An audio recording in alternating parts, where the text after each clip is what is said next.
The mysteries of Shaedon Sharpe, a prospect very highly rated but did not play in college. What can be taught about him? How good is he? What does he struggle at the NBA level? We'll break it all down today on the Locked On Pacers podcast. You are Locked On Pacers, your daily Indiana Pacers podcast, part of the Locked On Podcast Network. Your team every day.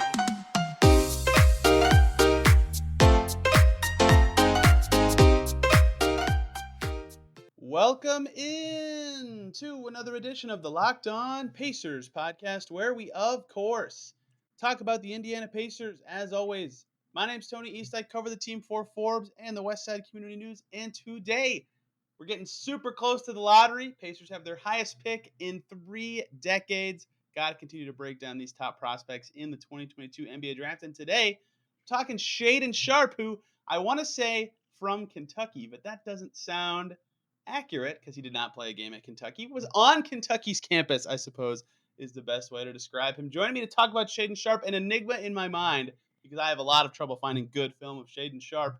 Rafael Barlowe from our Locked On NBA Big Board podcast, who just got back from hanging out with Penny Hardaway and Rasheed Wallace in Memphis doing his tour to draft scouting. Rafael, how you doing, man? I'm doing good. I'm doing great. Thanks for having me on. So Shaedon, I have to internalize him because I can watch full tapes of basically any prospect I want these days. It's not very hard to do, and I can form my own opinion and take notes. With Shaedon, the best I can get is some slightly above high school level stuff from last summer. It's like U7 or U18 stuff, so some of the guys aren't even old enough to be in college yet. So I've never had that be the best film of someone I've had. So I don't know how to rank someone just based on that. I don't know how he would have done in college and without full games. It's really hard for me to kind of contextualize how good this guy is. That said, I can tell he's a freak athlete. I've read the measurements and seen the vertical and all that kind of stuff. So high level to start, because again, I can only watch some tape from July of 2021. What do you feel like Shaedon Sharpe? Sell me on him as a prospect. What do you feel like he's going to be in the NBA?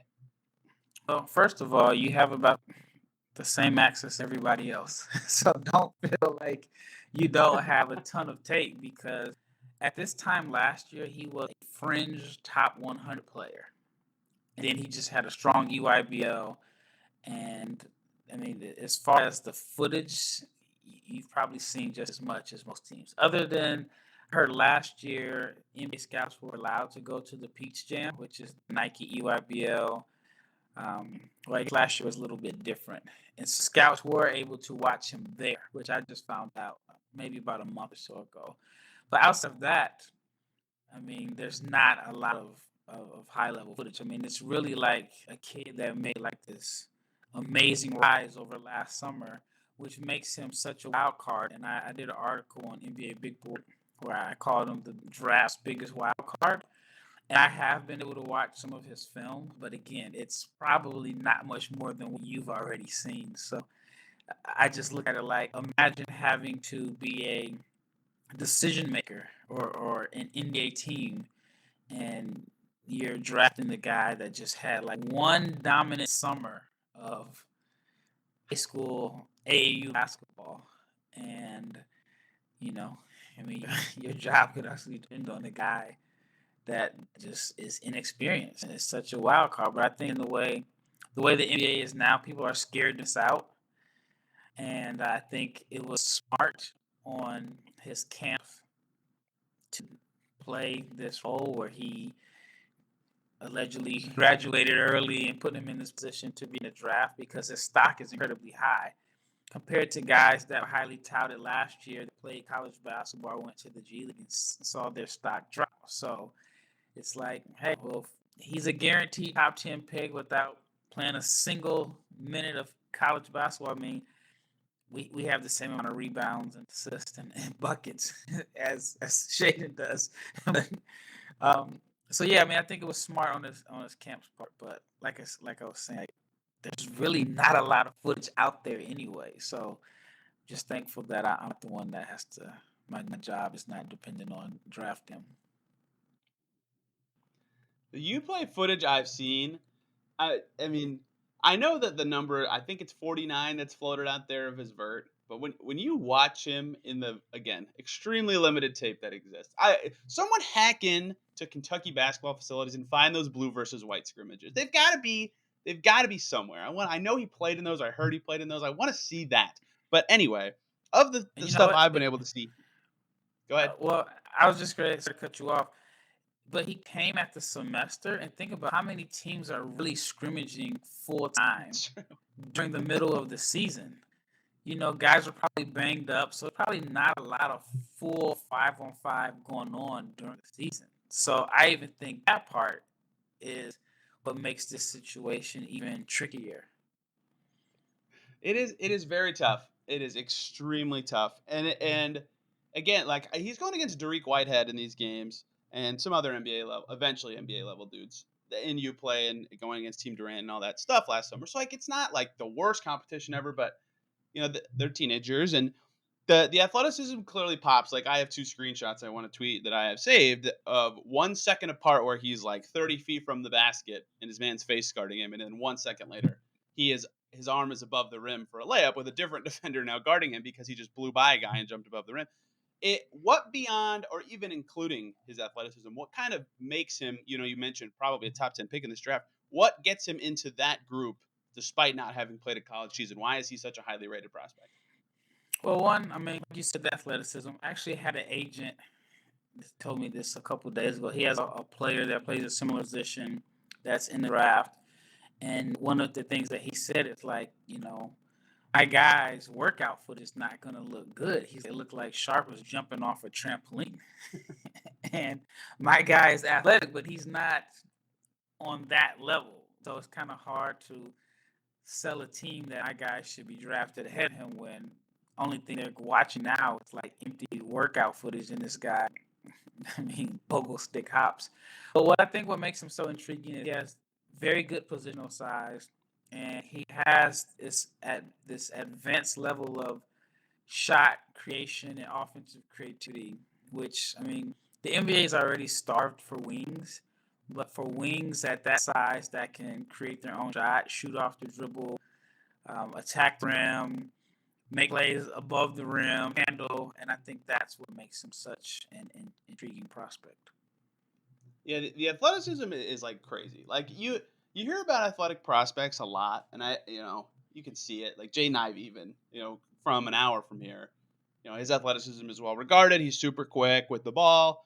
Like that is part of his appeal as a top 5 guy in this draft. And even Shaedon, I know it's not the same level as playing in the Big Ten, but it's like, oh my God, like it's so obvious to me already that is something he's going to be good at. The finishing at the basket, again, and in the very limited structure that I've been able to watch him play in, is extremely good, right? So that kind of stuff, I believe it in. Okay, you can be at least a decent NBA player because of those things, but it's really hard for me to put like with other prospects. For my AJ Griffin notes, it goes down 15 lines, right, for a podcast last week with Sam Ferris. And with Shaedon, I have like 6 because I can't but like really solid shooter. Like I have like 6 3-point shots to watch, or like really great, passer, can distribute in the pick and roll. Like I can't get his nitty gritty, and that makes Yeah. it harder for me to kind of identify his strengths beyond. I can tell this guy's really athletic, and that makes it hard for me to be able to rank him, to describe him properly, and like you mentioned, NBA teams having trouble with this basically too. Like to figure out where I'd be willing to say, okay, I am comfortable picking him above everyone else at this stage. Like if I get to pick 11 and he's still there, I view him as, that's the end of a tier or something. That is where I have a lot of trouble not having, a bunch of refined strengths and really detailed possessions that makes it really difficult to kind of assess what he can be. Yeah, I mean, and I agree 100%. For me, it's tough because I feel like I like to judge guys on production. Of course, potential is what matters, but I like to see what a guy does when he's playing at the highest level of competition that he can play. And for him, it's like, and I'm not knocking him by any means, but I'm just kind of always skeptical about guys that have such a small sample size, and even guys coming from fresh out of high school. So going back to, I think, 2015, Sal Labissiere was the number 1 prospect in high school prospect, right? Imagine if he took Shaedon Sharpe route, right? Doesn't go to Memphis. Some team is taking him in the top 10 based off of what he did in high school. He struggled in college. He's 25, and he's probably been out of the NBA for 2 years. But again, based off of how he was ranked in high school, he would have been in the same position Shaedon Sharpe is. I look at Jaden Ivey, for example, who went to college, was not as highly regarded, but got better, and he proved that he's one of the best college players by playing. So I would feel more comfortable selecting Jaden Ivey because, I mean, of course, it's a crapshoot. You don't know anybody's going to do in the NBA, but I've seen Jaden Ivey be one of the best NBA prospects in college. While with Shaedon Sharpe, it's like, I've seen you have one good summer against your peers, and it's just hard for me to put him ahead of these other guys that were productive in college. Hey guys, really quick, just want to tell you about the good folks over at betonline.net, the number one source for all of your sports betting stats and sports info. Where you can find all the latest sports developments, league reviews, and more, including this year's basketball playoffs. Major League Baseball, the Derby was on there this week, and they got it all at BetOnline, your continued source for all your sports wagering information from live betting to playoffs to esports and more. They've got it all. They got the NBA games up for Monday night. Boston not favored, Milwaukee favored by 1 in that game 4. Golden State favored by 10. Looks like Morant might not play, so that one's certainly interesting. You can check it all out at betonline.net. Head over to that website today or use your mobile device to sign up, learn more about the trends in the action. BetOnline is where the game starts. Can I give you another one just in that vein because I cover the Pacers? Brian Bowen, Yeah. right? Like he was really high coming out of high school, McDonald's All-American, all the recruiting scandal with Louisville, then not South Carolina, plays in Australia. That was different than Scal or Shaedon, obviously. And then doesn't even get picked at all. They get him on a two-way after the draft, right? Like those paths really change where guys rank. Like I bet in retrospect, Brian Bowen wishes he never played in Australia and just sat out the year, right? Like Moutier is a different case because he played overseas and then still went 7. So I'm guessing that's why that path got followed. He's out of the league right now. He's out. Yeah, they're both out of the league. 26. He's out of the league. I So think if Shaedon goes top 10, we're going to see this route more, which is not necessarily like what I want to talk about today. But I do think if he goes top 10, a lot of people are going to be like, "Oh, damn, it worked." no, I agree 100%. I agree 100% because if you look at Patrick Baldwin Jr., Peyton Watson, these guys were projected lottery picks. Patrick Baldwin struggled at University of Milwaukee, which is mid-major school, and Peyton Watson goes to UCLA. He didn't think Johnny Juzang was coming back, but he's stuck at UCLA behind the bench. Doesn't have good numbers. So you think like if you're a parent or a handler of a top 10 prospect, you may look at them and say, why should my guy go to school? If I can protect his draft stock by hiding him and having him work out and posting videos of him being athletic, I could protect his draft stock. And so then I think it's going to get tricky because we've already seen agents not have their guys work out at the combine. So an agent's job is to make sure their players' draft stock is protected or get them drafted as high as can. So if we're sitting in the draft, okay, well, guys don't work out anymore. Or if a guy that's projected at top 10, he's not going to go against anybody. He's going to do private individual workouts that are not even being ran by the team. They're being ran by the agency's trainer, which is only going to make the guy look good. If that's the case, then guys you're going to see a bunch of Shaedon Sharpes going forward. And I think there's another kid in this class, Leonard Miller, who is slowly, kind of creating a buzz for himself because he had a strong performance at the Hoop Summit. He could end up being a lottery pick too. And I think this is going to be a game changer. So getting back on Shaedon's skill set to the extent that we can at least describe it. From the games I was able to see, again, only 2 or 3, pretty good rebounder for a guard. And I think his size, his length, his athleticism kind of lends to being a good rebounder for a guard. But like good instincts there too, not lazy in that regard. And because he's quick, he can like not look embarrassing on defense, although super not engaged. I mean, you know how those tournaments can be. So it's kind of hard to assess his defense. But do you feel like besides what we've already talked about, is there any skill that really stands out to you for him that like, oh, not athleticism, like general actual on-ball or off-ball skill, whatever, that you feel like, oh, he'll be good at that in the NBA? Or is there something that draft scouts are saying like, oh, we think Shaedon's going to be good at this in the league? Yeah, I just think it's his ability to create his own shot. I think that's a very, very valued skill, especially for a wing. Right now, you look at the NBA, most wings are like 3-and-D guys. So if he could end up being like a Jason Tatum, Jim Brown type big wing creator that can get to the rack, shoot threes, shoot pull-up jumpers, and if he can, be a decent enough passer where he can make teams pay for doubling and make, just kind of make his teammates better. That's the intrigue. So again, like the shot creation to be able to just get his own buckets at such an early age, it's an advance. Plus his size is, again, that's what is putting him in on top of the athleticism. And then I think with his athleticism and his length, then that he has the tools to be a good defender also. Yeah, the size is a big part of like because he basically was playing point guard in the games I watch, and he's 6'6", right? Like he's towering over whoever's on him. And then maybe he ends up being like you just described him as a wing. I think he'll end up more there at the pro level, but like he could create a shot so well and handle the ball so well that he was basically the one, right? Or the primary Yeah. creator. It doesn't matter what number position they are, but he was the primary, Yeah. right? So because Yeah. he's 6'6", the height and the size was really big for him. And that allowed him to be so solid at getting his shot off over these guys and being such a good self creator. And that's so valuable in the NBA these days. The Pacers had no self creators last year, and it was, or for at least for a lot of the season, and it's why they only won 25 games. They have better ones now, and they're evolving as a team. But having that skill, especially as evidenced by look who's still in the playoffs, right? I mean, everybody knows why those teams are good, but those skills are valuable in making your deep NBA playoffs run and being a high level player.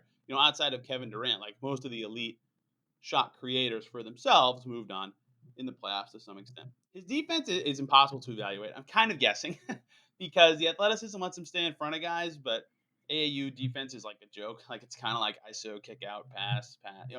It's not like intricate offense or anything, but I have a rough time assessing his defense. Like I feel like because of the tools, he can be good and he's engaged on the ball. Like it was fine, but I don't have enough.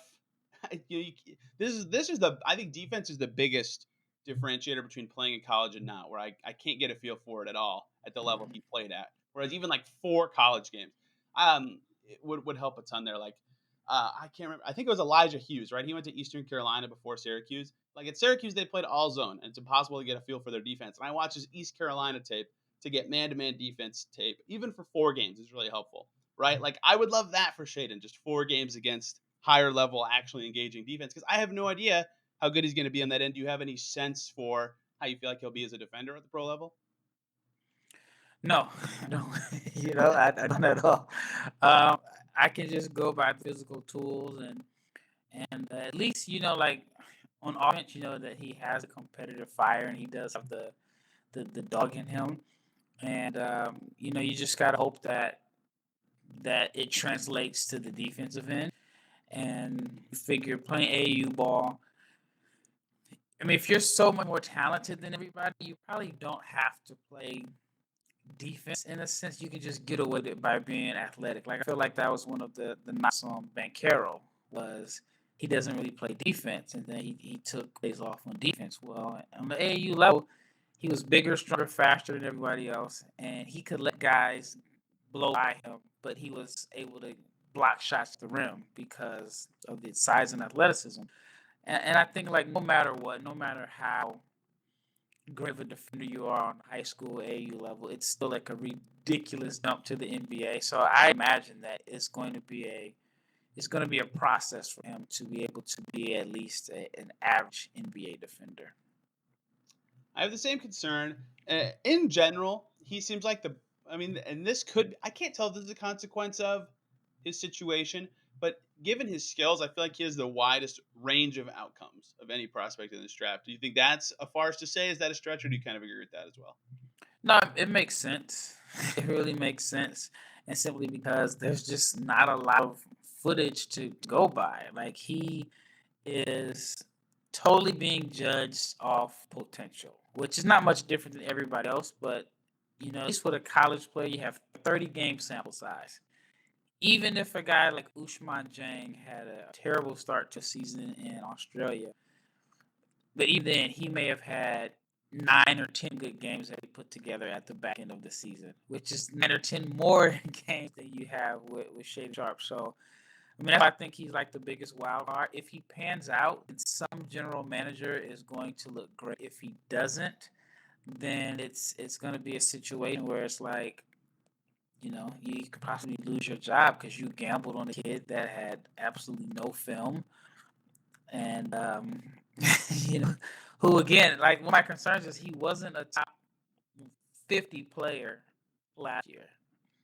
So was it just like a strong summer that put him out, or was he a late bloomer, or what? So it's tough. Do you believe in the Kentucky bump? I probably should describe it first. Like it seems like a lot of times Kentucky dudes are just better in the NBA in their draft position. It happens all the Yeah. time, every year. Do you think that's a thing, or is that just like a made up idea? And if No, so, I do you believe do it. believe it's real? Do you think Shaedon just being in the practice ecosystem there, even if he didn't play in games, could actually help him in the NBA at all? Well, all right. Well, the only thing that we can compare it to is East Cantor, right? That's the only thing. Cantor went to Yes, that's a good one Kentucky, actually. and I think he was third pick. He had a decent career. I mean, I think he's done now, and not because of a couple of factors are working against him. His politics is a distraction, and he can't defend. I think Cantor, if he were born 20 years earlier, would be a starting NBA center for 12, 13 years. The game just kind of changed on him. So, so yeah, he's the only guy that you can compare it to. But yes, I do believe. I mean, from Tyler Hero to Bam to Devin Booker Karl Anthony Towns is arguably the greatest shooting big 7-footer in NBA history, and we didn't see him shoot threes at all. Kentucky. Gilgeous Alexander's another example. Yes, I do believe in the bump, but I'm not going to give Maxey, Sharp Jackson. Maxey. There's a Yeah, ton of them. I'm Yeah. not going. Yeah, but I'm not going to give Shaedon Sharpe that credit because he was only there Okay. a semester and he didn't play a game. So I don't even know if I can consider him alum, like you said in the opening. One more break here, guys, so I can talk to you about the good folks over at Built Bar. Summer is coming. And with summer, you're going to need some food on the go. Built Bars are the perfect snack to take with you anywhere, family vacations, to work, to the golf course, whatever. Make sure you've got your Built Bar with you so you are fueled for your summer adventures. What is a Built Bar? It's a 100% covered in chocolate, delicious protein bar. The best part about them, they're healthy and delicious. No more sacrificing delicious for health or vice versa. They have so many delicious flavors. They got a puff variety. It's 100% covered in chocolate with some marshmallow infusion. They've got a bunch of amazing flavors in a mixed box with 12 of the most popular ones. My favorite, the peanut butter brownies in there. That's not enough for you. You can try all their flavors right on their website. And again, what makes them awesome, besides that they're delicious, is that they're healthy. Most of them contain 130 calories, 4 grams of sugar, 4 net carbs, 17 grams of protein. You can see all those macros right on the website. Go check it out yourself at built.com. Go there. When you check out, use the promo code LOCKED15. You'll get 15% off your order. That promo code again is LOCKED15 for 15% off at built.com. Cal's got something in the water there that even just being there and practicing is worthy of the Kentucky bump. Now, I didn't But know if that would even be something that would be considered. So when you but talk to people actually, about Shaedon, go ahead. I was gonna add. I had last summer I ran into Bam at a bio in Miami, and I talked to him, and I was asking him the same thing.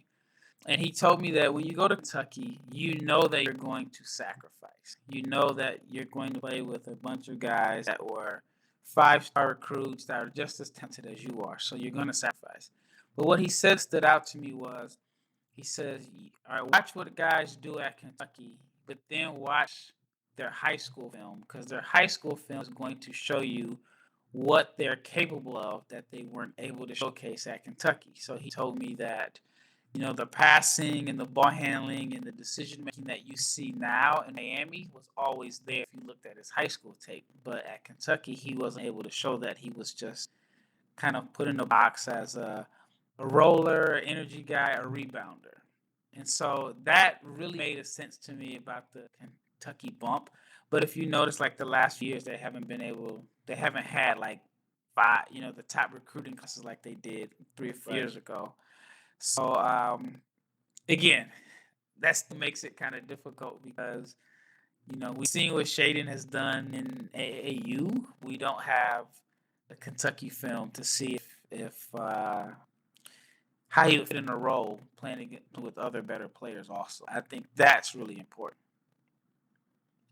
I know we've done a lot of we kind of don't know stuff about Shaedon here, but what I want to we've kind of done strengths. What is there anything you feel like he won't necessarily be good at in the NBA? Like one thing that stood out is pretty turnover prone at the levels he was playing at, and the decision making wasn't always there, and it was kind of like he loves to drive with one plan, and if it didn't work, then he had no backup and he would cough it up a lot. Definitely disengaged away from the play on both ends of the floor. Like, do you have any, or has anyone talked to you about weaknesses in his game that they're really concerned about that could manifest in the pro level? Yeah, I'd say the biggest area of concern is shot selection in a sense, which you know, um, you're the man. You can take tough shots and bad shots, and you can get in shots to where you can get hot. And so I think for him, it's a matter of um, being able to get these tough shots off against NBA level defenders and his decision making. So that's to me, that's the biggest concern. And then if he is going to be let's say he does pan out as a scorer, right? He is the guy that everyone hopes he is as a shot maker, shot creator. Can you pass? Can you make your teammates better? Because if you don't, then you end up being like this guy that gets buckets or empty buckets, and your team isn't winning because your teammates don't stay engaged because they don't think you'll get them the ball. So those are the two biggest concerns for me. I read your piece about him, and you thought he was going pro basically the whole time, or pretty early on in the process compared I to don't even most. understand why anybody thought any different. Like, Yeah, I know I the don't know the NIL story money that is well. big. Yeah, right, But right. I don't know the story very well. I kind of came in after, but it yeah. seems like to me. I mean, I guess I have the benefit of hindsight, but I was like, this seems like yes. Um, this is sort of a random question, but like reading the whole process, reading your piece and others, is there going to be an eligibility draft issue by chance here? Because it's like some people don't understand when he graduated high school. Like apparently it was the end of summer, and then it turns out it was May, but he couldn't actually play at Kentucky because of the date. So I don't know that part of the story well enough to know. Like, is there a chance of any eligibility issues, or is there no way that's going to happen? You mean ineligible for the draft? Yes. No, I think he's in. I Okay. mean, here's the thing about that. I mean, I don't want to get in trouble by saying this, but high school isn't really regulated in a sense. So, I mean, I feel like anybody can make a graduation date. Like what regulations are there for high school, counting your credits and so on? So, I think that since it's not regulated, anybody can come up with a date. I could say, hey, my son is rejected top 10 pick. I want to get to the money early because I want him to be 23 instead of 24 when he gets his second contract. So what can I do to make these graduation dates go up? Or and I'm not saying by any means saying this is what happened, but the kid goes pro early, he'll fund basketball program just because it happens all the time even in college basketball. I'm old enough to remember when they were like Prop 48. Remember guys had to sit out for grades? Nobody's sitting out for grades anymore, So everybody's automatically eligible. And I mean, we've heard this again. I'm not saying this is a situation, but since high school basketball is not regulated, I don't think there's any way to confirm if a guy took summer classes, had enough classes to graduate. Because again, a lot of these kids are going to the prep schools, and some of them aren't even real schools, which totally makes it tough. I I agree that it's tough. I just couldn't get enough of the story. Like I couldn't figure out what happened or how it happened. Not that it really matters. I just was like, huh, interesting. So last Yeah. thing here, this is a Pacers show, so I have to kind of talk about the Pacers here. They have not picked lower than 10 since 1989. They Rick picked Smith, exactly right? 10 twice, as I said in the show. What, Eric was Dampier and Paul George, they picked at 10th. They haven't picked lower than okay. 10th since they picked George McLeod in the 80s. So this is a pretty huge draft for them. Halliburton looks like a great piece. Chris Duarte, very solid rookie year. Like they've got some young stuff. Isaiah Jackson can jump out of the gym as well.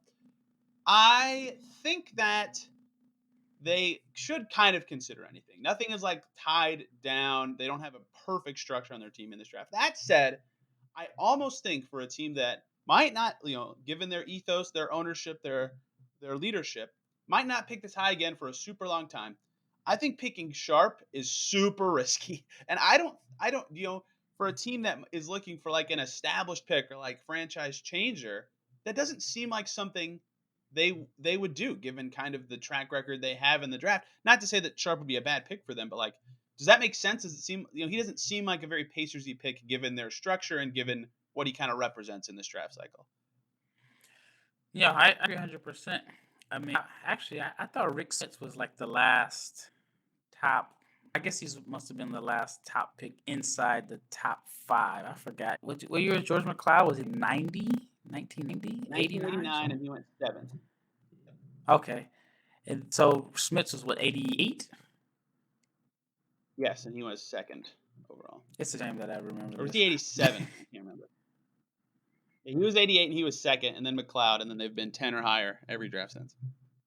Which says a lot about the organization, considering that Pacers have been to NBA Finals, they've been to the Eastern Conference Finals, they've been able to get guys like Paul George. So the Pacers have a good track record of drafting, which I mean, I know like front offices have changed since then, which probably could help Sharpe. If they like him, then they can say, look, Paul George wasn't highly regarded, and we developed him into, a top 10 player in the NBA.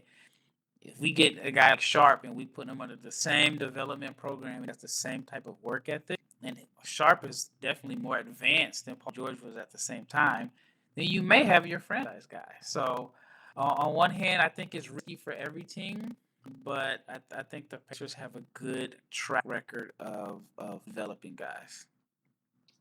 Yeah, their situation's pretty interesting, and I'd be curious if they would consider a guy like him. I mean, they do like they shooting for the stars would be something they obviously should consider. They don't pick this high ever or very often, never in my life. So perhaps they consider it, but it seems like not necessarily like safe is the word I want to use, but just like a more likely range of safe outcomes is maybe how I would describe it. Seems like what they should consider, especially now that they have someone like Halliburton in the fold, who is very much safely a future All-Star in the league.